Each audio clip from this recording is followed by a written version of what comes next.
Les mille et une nuits, traduit par Antoine Galland, nuit 203.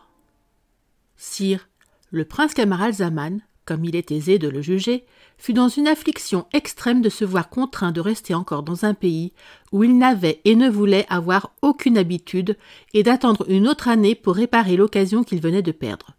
Ce qui le désolait davantage, c'est qu'il s'était dessaisi du talisman de la princesse Badour et qu'il le tint pour perdu.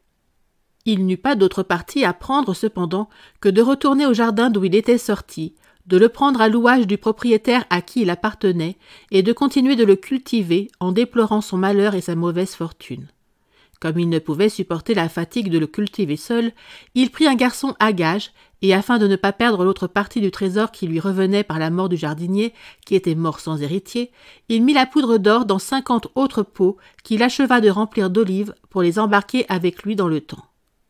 Pendant que le prince Camaralzaman recommençait une nouvelle année de peine, de douleur et d'impatience, le vaisseau continuait sa navigation avec un vent très favorable et il arriva heureusement à la capitale de l'île d'Ébène.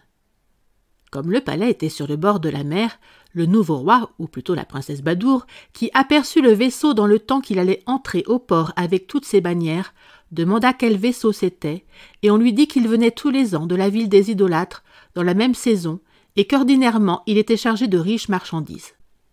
La princesse, toujours occupée du souvenir de Camaralzaman au milieu de l'éclat qui l'environnait, s'imagina que Camaralzaman pouvait y être embarqué, et la pensée lui vint de le prévenir et d'aller au-devant de lui, non pas pour se faire connaître, car elle se doutait bien qu'il ne la connaîtrait pas, mais pour le remarquer et prendre les mesures qu'elle jugerait à propos pour leur reconnaissance mutuelle.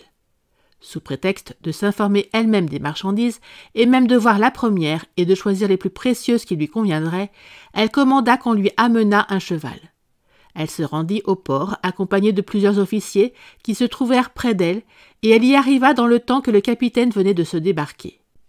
Elle le fit venir et voulut savoir de lui d'où il venait, combien il y avait de temps qu'il était parti, quelle bonne ou mauvaise rencontre il avait faite dans sa navigation, s'il n'amenait pas quelque étranger de distinction, et surtout de quoi son vaisseau était chargé.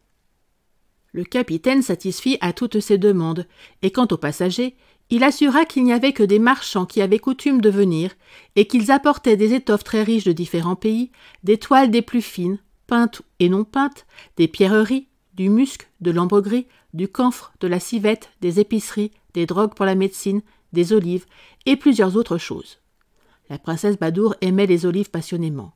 Dès qu'elle en eut entendu parler, « Je retiens tout ce que vous en avez, dit-elle au capitaine. Faites-les débarquer incessamment que j'en fasse le marché.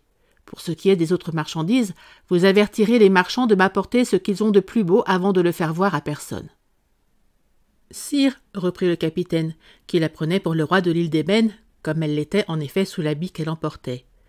Il y en a 50 pots fort grands, mais ils appartiennent à un marchand qui est demeuré à terre. Je l'avais averti moi-même, et je l'attendis longtemps. Comme je vis qu'il ne venait pas et que son retardement m'empêchait de profiter du bon vent, je perdis la patience et je mis à la voile. « Ne laissez pas de les faire débarquer, dit la princesse. Cela ne nous empêchera pas de faire le marché. » Le capitaine envoya sa chaloupe au vaisseau, et elle revint bientôt chargée des pots d'olives. La princesse demanda combien les 50 pots pouvaient valoir dans l'île d'Ébène. « Sire, répondit le capitaine, le marchand est fort pauvre. Votre majesté ne lui fera pas une grâce considérable quand elle lui en donnera 1000 pièces d'argent. »« Afin qu'il soit content, reprit la princesse, et en considération de ce que vous me dites de sa pauvreté, on vous en comptera 1000 pièces d'or que vous aurez soin de lui donner. » Elle donna l'ordre pour le paiement, et après qu'elle eut fait emporter les pots en sa présence, elle retourna au palais. Comme la nuit approchait, la princesse Badour se retira d'abord dans le palais intérieur, alla à l'appartement de la princesse Hayatal-Nefous et se fit apporter les 50 pots d'olives. Elle en ouvrit un pour lui en faire goûter, et pour en goûter elle-même, et le versa dans un plat. Son étonnement fut des plus grands quand elle vit les olives mêlées avec de la poudre d'or. « Quelle aventure! Quelle merveille !» s'écria-t-elle. Elle fit ouvrir et vider les autres pots en sa présence, par les femmes d'Hayatal-Nefous, et son admiration augmenta à mesure qu'elle vit que les olives de chaque pot étaient mêlées avec la poudre d'or.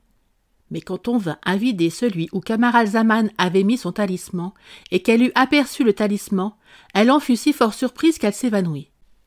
La princesse Ayalta-Nefous et ses femmes secoururent la princesse Badour et la firent revenir à force de lui jeter de l'eau sur le visage. Lorsqu'elle eut repris tous ses sens, elle prit le talisman et le baisa à plusieurs reprises. Mais comme elle ne voulait rien dire devant les femmes de la princesse qui ignoraient son déguisement et qu'il était temps de se coucher, elle les congédia. « Princesse, dit-elle à Ayalta-Nefous dès qu'elles furent seules, après ce que je vous ai raconté de mon histoire, vous aurez bien connu sans doute que c'est à la vue de ce talisman que je me suis évanouie. C'est le mien et celui qui nous a arrachés l'un de l'autre, le prince Camaralzaman, mon cher mari, et moi. Il a été la cause d'une séparation bien douloureuse pour l'un et pour l'autre. Il va être, comme j'en suis persuadée, celle de notre réunion prochaine. » Le lendemain, dès qu'il fut jour, la princesse Badour envoya appeler le capitaine du vaisseau. Quand il fut venu. « Éclaircissez-moi davantage, lui dit-elle, touchant le marchand à qui appartenaient les olives que j'achetais hier. Vous me disiez, ce me semble, que vous l'aviez laissé à terre dans la ville des idolâtres. Pouvez-vous me dire ce qu'il y faisait ?»« Sire, répondit le capitaine, je puis assurer votre majesté comme d'une chose que je sais par moi-même. J'étais convenu de son embarquement avec un jardinier extrêmement âgé qui me dit que je le trouverais à son jardin dont il m'enseigna l'endroit où il travaillait sous lui. C'est ce qui m'a obligé de dire à votre majesté qu'il était pauvre. J'ai été le chercher et l'avertir moi-même dans ce jardin de venir s'embarquer, et je lui ai parlé.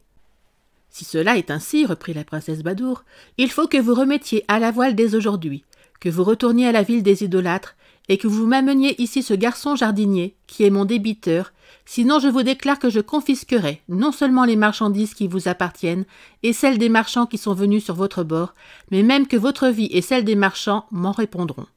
Dès à présent, on va, par mon ordre, apposer le sceau au magasin où elles sont, qui ne sera levé que quand vous m'aurez livré l'homme que je vous demande. C'est ce que j'avais à vous dire. Allez, et faites ce que je vous commande. » Le capitaine n'eut rien à répliquer à ce commandement, dont l'exécution devait être d'un très grand dommage à ses affaires et à celles des marchands. Il le leur signifia, et ils ne s'empressèrent pas moins que lui à faire embarquer incessamment les provisions de vivres et d'eau dont il avait besoin pour le voyage. Cela s'exécuta avec tant de diligence qu'il mit à la voile le même jour. Le vaisseau eut une navigation très heureuse, et le capitaine prit si bien ses mesures qu'il arriva de nuit devant la ville des idolâtres. Quand il s'en fut approché aussi près qu'il le jugea à propos, il ne fit pas jeter l'ancre, mais pendant que le vaisseau était en panne, il se débarqua dans sa chaloupe et alla descendre en terre, en un endroit un peu éloigné du port, d'où il se rendit au jardin de Camaralzaman avec 6 matelots des plus résolus. Camaralzaman ne dormait pas alors. Sa séparation d'avec la belle princesse de la Chine, sa femme, l'affligeait à son ordinaire, et il détestait le moment où il s'était laissé tenter par la curiosité, non pas de manier, mais même de toucher sa ceinture. Il passait ainsi les moments consacrés au repos, lorsqu'il entendit frapper à la porte du jardin. Il y alla promptement à demi habillé, et il n'eut pas plus tôt ouvert que sans lui dire mot, le capitaine et les matelots se saisirent de lui, le conduisirent à la chaloupe par force, et le menèrent au vaisseau, qui remit à la voile dès qu'il y fut embarqué. Camaralzaman, qui avait gardé le silence jusqu'alors, de même que le capitaine et les matelots, demanda au capitaine qu'il avait reconnu quel sujet il avait de l'enlever avec tant de violence. « N'êtes-vous pas débiteur du roi de l'île d'Ébène » lui demanda le capitaine à son tour. « Moi, débiteur du roi de l'île d'Ébène » reprit Camaralzaman avec étonnement. « Je ne le connais pas, jamais je n'ai eu affaire avec lui, et jamais je n'ai mis le pied dans son royaume. »« C'est ce que vous devez savoir mieux que moi, » repartit le capitaine. « Vous lui parlerez vous-même. Demeurez ici cependant et prenez patience. » Scheherazade fut obligée de mettre fin à son discours en cet endroit, pour donner lieu au sultan des Indes de se lever et de se rendre à ses fonctions ordinaires. Elle le reprit la nuit suivante et lui parla en ces termes. Merci d'avoir écouté cette vidéo.